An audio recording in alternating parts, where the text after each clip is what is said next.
Ako ang nagpalaki sa kanya. Ako ang bumuhay sa kanya. At higit sa lahat, ako ang mas nakakakilala sa sarili kong anak.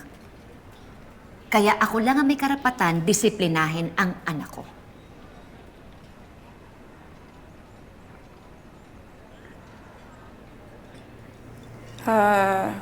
Mali ako, Rosel.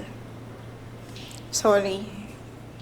Siguro na carried away lang ako kasi naalala ko yung anak ko. Pasensya na.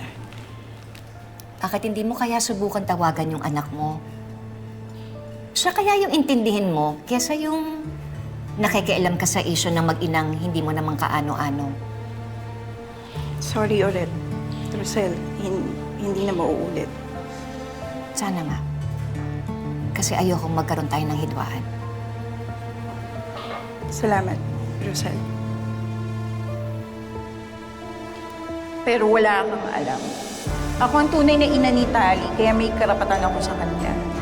Balang araw, ipapamukha ko yan sa'yo.